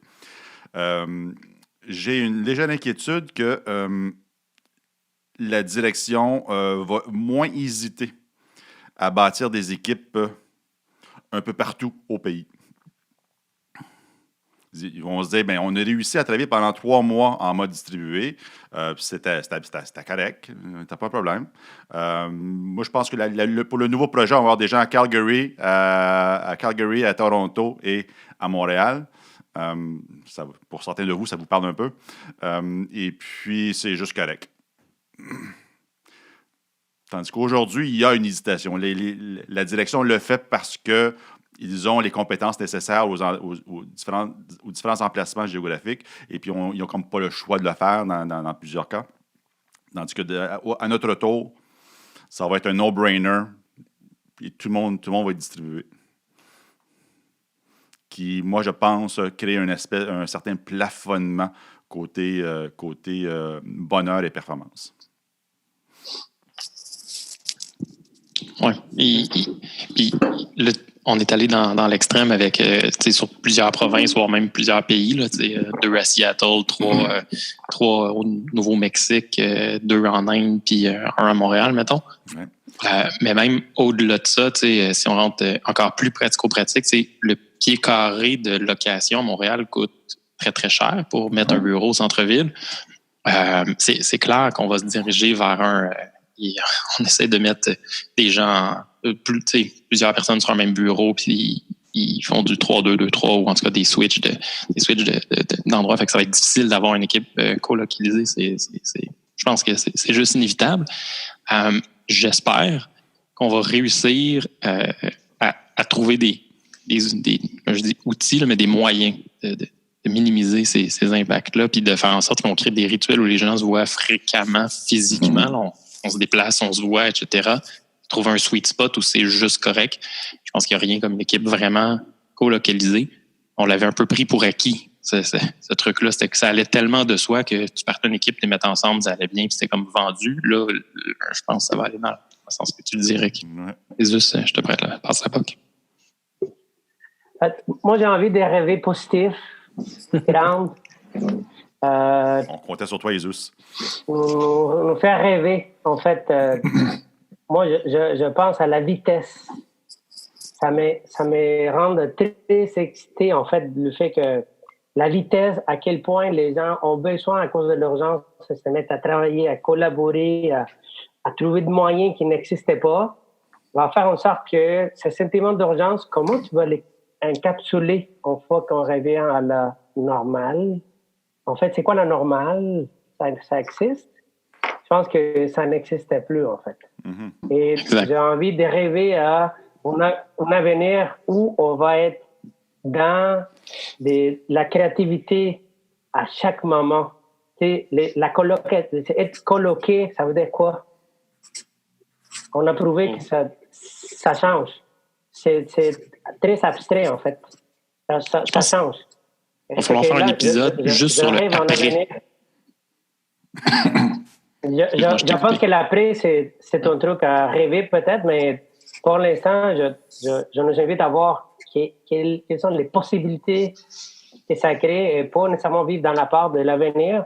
On ne sait même pas si demain, on va être là, en fait. Puis je parle vraiment honnêtement. Là. Hey, tu devais danser un massage positif, toi, là. Naviguer. Non, mais écoute, c'est la réalité. Fait que, je pense que c'est juste naviguer à travers le moment présent puis voir. Moi, je vois qu'il y a des possibilités avec ce qui se passe. Mais je pense que nous autres, nous avons en place notre valeur et vraiment pour créer ça. Et je pense qu'on est en train de le faire. Ça, c'est un exemple, en fait. Pas possible. Ça fait 2 semaines. Regarde, ça se passe. Plein d'affaires, là. Lucie, Stéphane? Je vais juste faire une intervention très courte. J'allais dire le titre du prochain Sprinkler, Nouveau paradigme. Puis là, je suis sûr que ça va émerger. Juste avec le mot paradigme, tu pars winner. Okay. Stéphane? L'après, ce qui se passe en ce moment pour l'agilité, j'ai comme pas trop d'idées, ça m'interpelle pas trop. Moi, c'est plus ce que j'observe de comment la mobilisation mondiale puis une prise de conscience au niveau de la planète peut générer des changements incroyables. Moi, je suis épaté de voir ce qui se passe dans le monde entier en réaction à je veux dire, cet ennemi-là. Là, certains chefs de gouvernement appellent ça un ennemi, mais comment on peut... l'ennemi invisible. L'ennemi invisible. Comment on peut finalement être ensemble d'une certaine façon pour faire face à une situation qui est complètement extraordinaire. Puis toutes les opportunités que ces changements-là qu'on apporte dans nos comportements, toutes ces opportunités-là qui apparaissent, je me promène avec ma fille pour aller prendre une marche cet après-midi, puis je vois tellement de gens souriants, puis tu sais, oui, il y a des drames qui se passent, mais en même temps, il y a des gens qui sont dehors avec leurs enfants ou qui font des activités qu'ils n'auraient pas fait. J'ai des amis qui se sont mis à la pleine conscience. Et ils se disent, OK, on a du temps, fait que découvrons des choses qu'on n'a jamais pris le temps de découvrir. Fait que je sais pas qu'est-ce que ça va être après, mais j'espère que toutes les choses positives qu'on est en train de vivre en ce moment à cause ou grâce à cette situation-là, j'espère que ça va rester dans le temps puis qu'il va y avoir une certaine pérennité. Vraiment, c'est le monde est... Je trouve que je dis souvent à ma blonde, mais quelle période extraordinaire! Puis c'est dans tous les sens du terme, là. C'est hors de l'ordinaire ce qu'on vit en ce moment. Puis, je pense que nous, on est vraiment très privilégiés. Puis je pense qu'il faut réussir à goûter à ce privilège qu'on a de toucher un salaire puis de pas se retrouver dans une situation difficile. On est vraiment 7 personnes qui sommes privilégiées. Ben parfait, profitons-en. Voyons si on peut aider autour de nous. Puis nous, essayons de faire des trucs qu'on fait pas habituellement. Je sais pas. Oui, puis on n'en parle pas assez, je trouve. Aux nouvelles, surtout. Là, les nouvelles, c'est rendu du fast-food pour le cerveau. Et puis, présentement, on s'injecte de fast-food tous les heures de la journée. Et donc, la perception positive de l'humanité en prend un coup. Donc, il faudrait trouver des moyens pour mettre en lumière les belles choses qui se font. Que ça soit juste une marche avec un sourire. Marwan? Ouais, j'aime beaucoup ce que tu dis, Stéphane. Effectivement, peut-être que le métier pourrait changer en lien avec la question présentielle versus distance. Personnellement, ça me permet de beaucoup me poser des questions sur le sens de ce que je veux donner à ma vie dorénavant, en fait. Et c'est sûr que c'est très tentant de faire du coaching comme nous on fait. Généralement, la facturation est très bonne et c'est un énorme privilège de pouvoir faire ce métier dans un endroit où les choses fonctionnent, etc., etc. Mais moi, par exemple, et Mathieu le sait, moi, j'aime beaucoup aussi travailler dans tout ce qui est communautaire, OBNL, etc. Et j'ai déjà commencé, ça commence maintenant à être un peu plus sérieux. Et je pense que je vais probablement essayer de trouver un équilibre entre ce que je fais dans le privé, certaines industries, etc., et un peu faire le Robin des Bois, amener ce qu'on apprend, ce qu'on fait, etc., vers des organisations qui généralement qui développent beaucoup de sens, mais qui ne savent pas forcément exécuter. Mm-hmm. C'est l'opposé de ce qu'on voit, en fait, au quotidien. Manque de sens, mais exécution qui est bonne. Donc oui, donc ce sont aussi des opportunités, et je pense que c'est une bonne occasion pour chacun et chacune de prendre le temps, parce qu'on dit aussi que ce qu'on fait, on sait pas combien de temps ça va durer. Mais on est encore beaucoup en demande. Autant trouver aussi ce qui est bon pour soi. Parce que moi, clairement, il y a certaines industries, par principe, depuis toujours, que je vais jamais toucher, mais même je vais devenir encore plus exigeant, ouais, parce que on voit aussi qu'il y a vraiment des priorités délaissées dans notre monde, et sans forcément parler de l'humanitaire, hein, mais on voit tout ce qui se passe. Je pense que ça amène beaucoup aussi de réflexion personnelle. Merci. J'ai le goût d'offrir un outil. On rentre dans du vrai pratico-pratique. On pourrait revenir à un niveau plus élevé plus tard. Un outil à nos amis Scrum Master et coach que j'ai vu passer sur Slack. Hygiène de collaboration en ligne. Qu'est-ce que ça veut dire une hygiène de collaboration en ligne? Et pourquoi? Et comment? Et quand? Et où?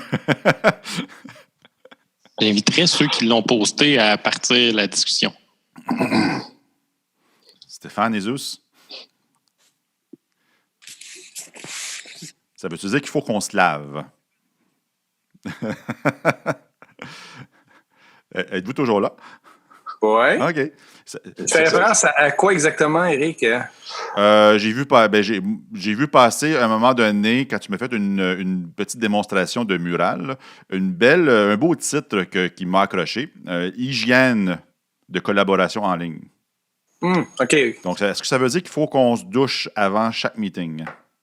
Résiste, si tu me permets. C'est un truc, en fait, rapidement, chez le client où je suis présentement avec l'équipe de coach, à force, on a discuté beaucoup dans les premiers jours à propos des outils puis de la collaboration. Puis, il y a un certain nombre de choses qui ont émergé de façons de faire pour que ce soit agréable ou le plus agréable possible dans les circonstances pour travailler ensemble. Puis, Et qu'il y ait de la valeur aussi.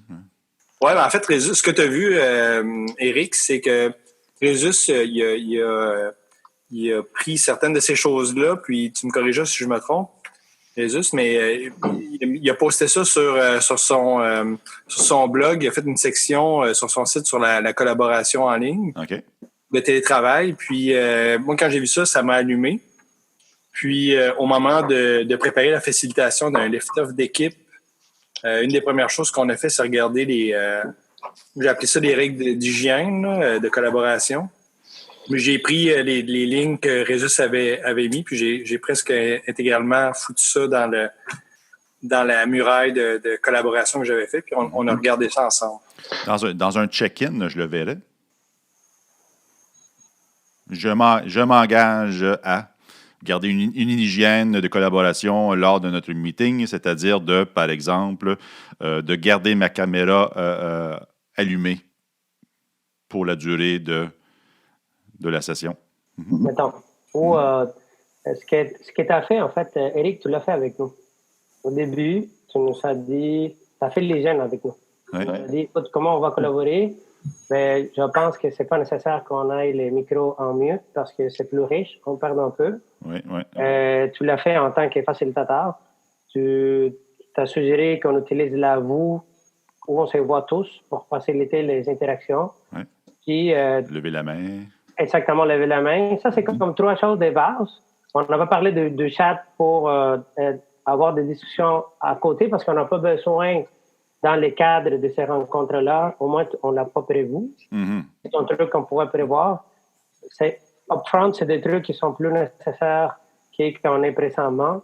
Je pense que même là, on les fait ça à chaque fois. Je pense que c'est nécessaire qu'on le fasse à chaque fois. Oui. Meeting, on ne le fait pas parce qu'on est habitué à se voir face à face. Puis il y a moins de distracteurs, mais c'est un truc qu'on pourrait pratiquer et en ligne et en présence. Oui, j'ai goût de te challenger là-dessus. Moi, je pense que même en personne, on n'est pas habitué. Il faudrait le faire. Quel est le mindset qu'on devait avoir aujourd'hui lors de notre meeting? Puis je pense que le check-in mentionné par Marouane, ça permet justement de mettre en existence l'état d'esprit de chacun des individus, le niveau de responsabilisation de chacun des individus lorsqu'on démarre une conversation en groupe. Le point que j'ai vu, que moi j'ai adoré en passant, parce que j'ai déjà vécu la problématique dans le passé, et puis je pense que ça peut aider à plusieurs Scrum Masters de éviter ce piège, demander permission avant d'enregistrer une session. Je trouve ça génial. Je peux en parler. Moi, je me suis fait dire dans ce meeting, pourquoi tu enregistres ce meeting-là? Puis je n'avais pas demandé la permission. Et c'est vrai.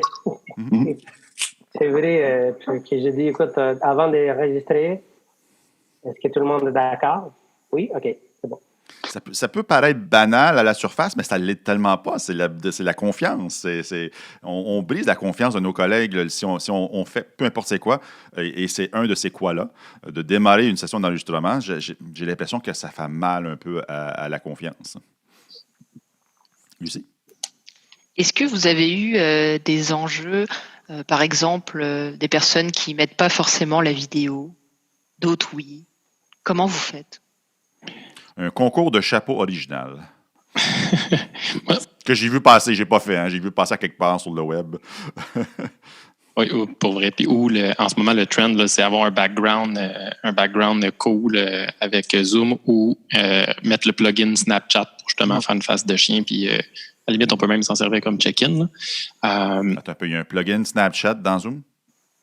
Que tu peux ajouter à ta caméra sur ton Mac pour pouvoir mettre la face de chien quand tu sors la langue, il fait des trucs. Bon, oui, il y en a plusieurs, donc tu peux laisser 5 minutes pour que tout le monde en choisisse un puis dise pourquoi qu'il a choisi celui-là puis dans quel état ça met, puis blablabla. Pour une rétro. Tu peux l'utiliser si tu veux. Mais moi, j'ai vécu le feeling, le Big Brother style. Là, pourquoi vous voulez nous voir? C'est très Big Brother, etc. J'ai juste invité les gens à regarde, on fait un deal. Les 5 premières minutes, justement, pendant le check-in, vous la laissez ouverte. Après ça, up to you guys. Vous faites ce que vous voulez, ça me dérange pas. Et littéralement, j'ai vu les caméras, OK, cool, avec un petit peu de s'allumer. Puis, après les 5 minutes, j'ai dit, OK, c'est bon, ça fait 5 minutes que ceux qui voulaient éteindre leur caméra le fassent. Puis, il y en a juste la moitié, à peu près, de ceux qui désiraient l'éteindre, qui l'ont éteint. Puis, naturellement, pendant la discussion, parce que les gens voyaient les faces des autres, j'en ai vu certaines se rallumer. Pas tous, mais j'en ai vu certaines se rallumer. Puis si je suis 100% transparent, moi, je vivais difficilement avec les caméras éteintes. Sont-tu là? Ils écoutent-tu? Pourquoi? Comment? C'était pas Trust.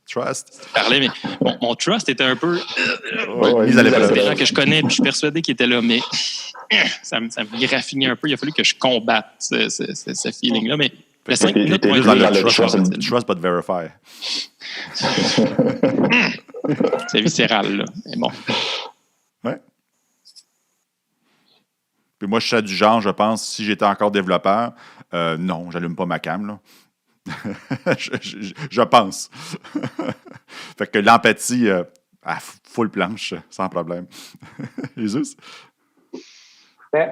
En fait, un truc à ne pas devenir fou avec les règles, la proposition des jeunes ou les règles d'étiquette, c'est que c'est des choses de base, c'est des suggestions pour qu'on s'aligne. Mm-hmm. C'est pas qu'on est un policier qui va s'assurer que « Ah, t'as pas allumé ta caméra! » Ouais. Tu veux faire ça, ben vas-y, teste-les et tu nous racontes après qu'est-ce que tu as vécu avec. Mm-hmm.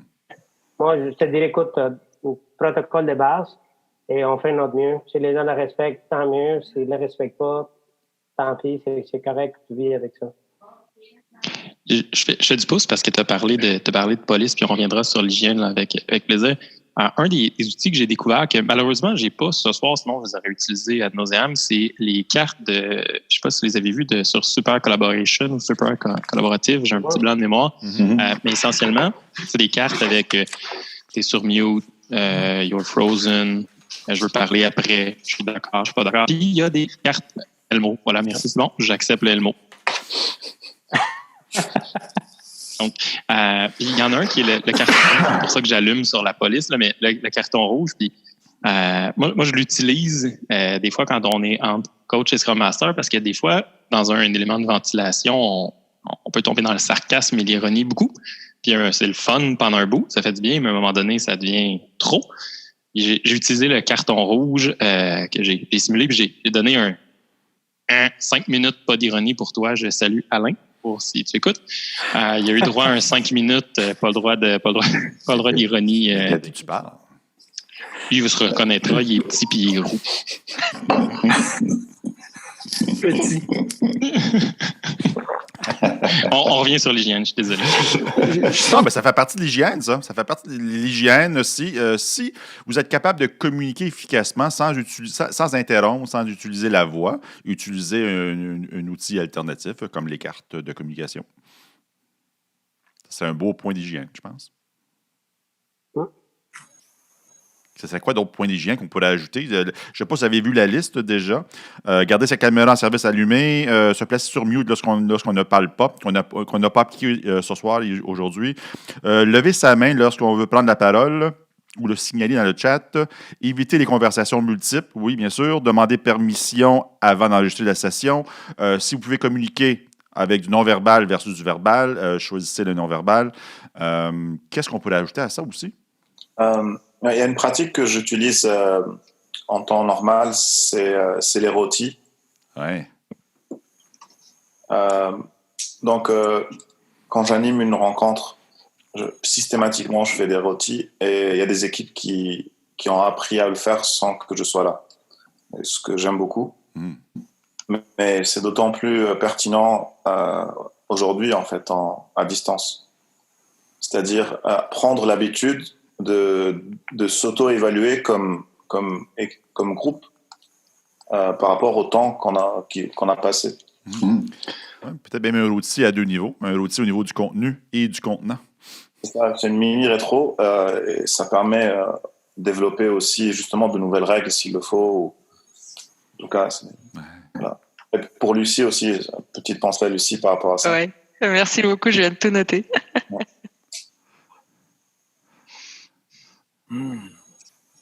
Point d'hygiène.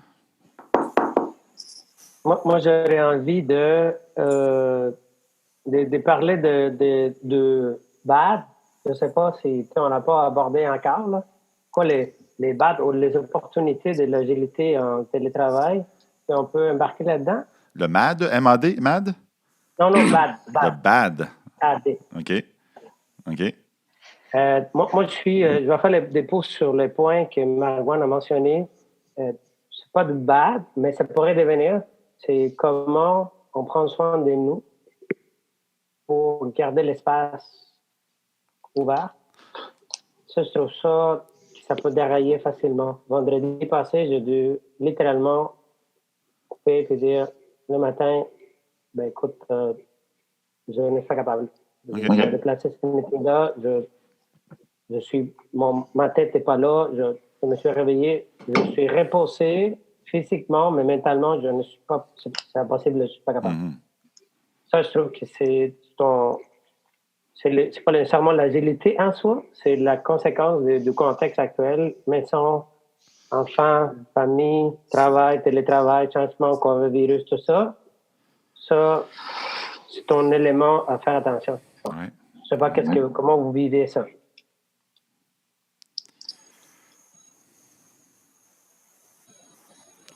Est-ce que Lucie, tu voulais en ajouter? Ouais. Oui, en fait, c'est complexe parce qu'on a perdu les points de repère.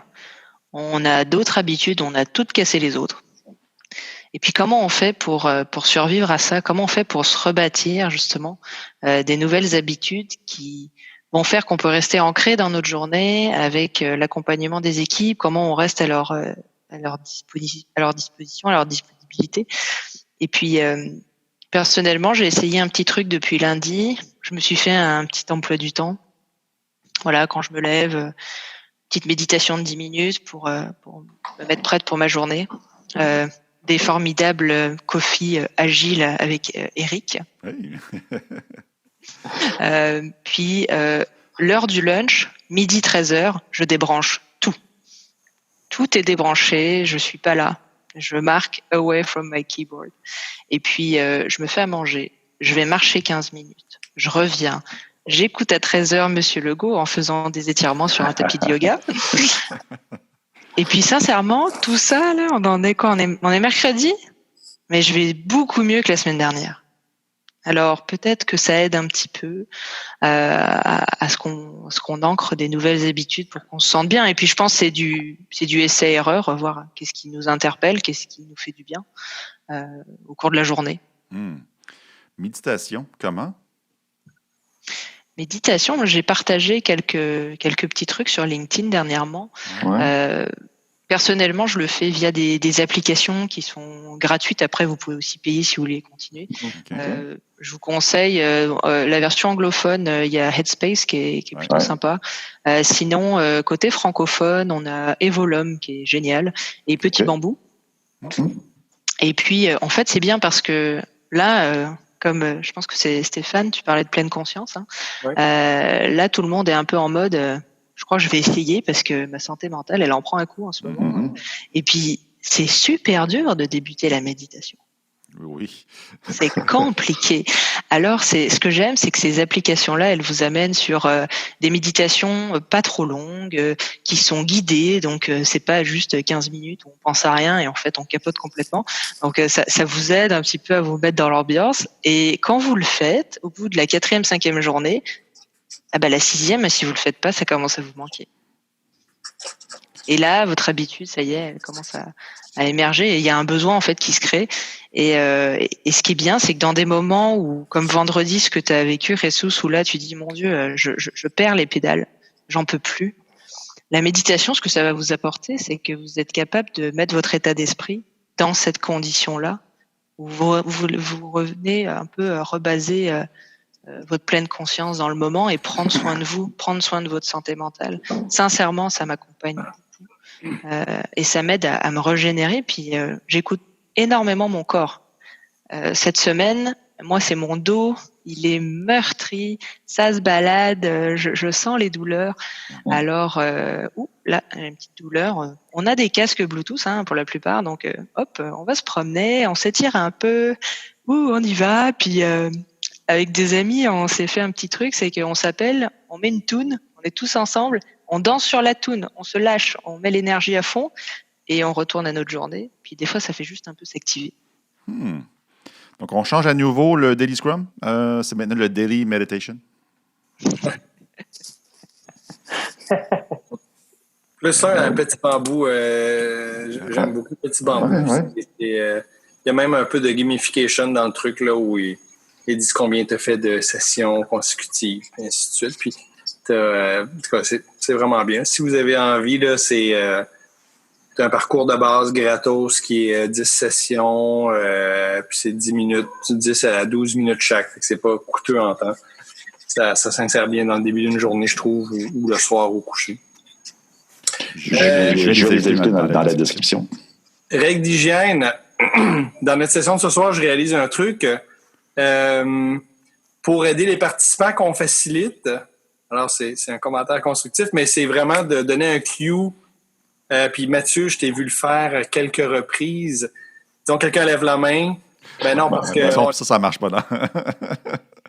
Et quand quelqu'un lève la main, de dire « OK, je t'ai vu, puis je vais prendre soin de toi, puis je te garde en tête. » Ça, c'est quelque chose que dans d'autres outils comme Teams, on ne peut pas faire parce qu'on ne peut pas malheureusement voir tout le monde en même temps, alors que Zoom, c'est 49 personnes qu'on peut voir en même temps. Alors, oui, wow, OK. Toute une mosaïque. Ouais. Mais il y aurait ça, là, en fait, comme truc ajouté. Puis d'être là. La caméra, quand elle est allumée, puis que la personne elle regarde la caméra, ben tu sens qu'il y a une certaine présence, tu sens qu'elle est là. Fait que quand on est en rencontre, ben, d'être dans la rencontre et non à l'extérieur. Mm-hmm. Mm-hmm. Ouais. Une question. Est-ce que que pensez-vous de la loi des 2 pieds en remote? Oh, intéressant. Ça s'applique autant? Ça s'applique aussi bien, ouais, même plus facile. J'ai juste appuyé sur un bouton, j'ai même pas besoin de me lever. Fais un check-out, en revanche. Plutôt que la personne disparaisse pour pas laisser... Pas que le facilitateur se pose la question... est-ce qu'il y a un problème technique? Est-ce qu'on attend? Est-ce que ci? Est-ce que ça? Moi, je ferais loi des 2 pieds, oui, et faire un check-out avant de quitter rapidement, soit en chat ou juste dire, OK, ça ne m'intéresse plus. Ciao, bye. Je veux juste souligner ce qui vient de se passer. Je ne sais pas si tout le monde l'a vu, mais Jésus vient faire ça exactement maintenant. Il nous a chatté en disant qu'il devait quitter. Au même moment où Marouane, tu soulignais la loi des 2 pieds. C'est juste extraordinaire. Puis pendant que toi, Stéphane, tu disais, je pense que ça serait peut-être juste important de le souligner. OK, excusez, c'est juste excellent comme timing. Bravo. Bravo ce qui vient de se passer. Bonne soirée. Allez, OK, dans 5 minutes. C'est bien un cœur, ça, hein? Oui. Qu'est-ce que tu pensais d'autre, Éric? Là? Mais, Jesus, merci d'être là. Ouais, Stéphane amène un point supplémentaire. C'est pas seulement ce que vient de faire Jesus, mais aussi quand je veux dire, quand on en a marre de le dire, d'avoir le courage de le dire. C'est pas, parce que souvent les gens disent je pars dans 2 minutes, mais ok, c'est bon, mais c'est pas une information pour le groupe, en fait, qui est assez, à mon avis, assez honnête.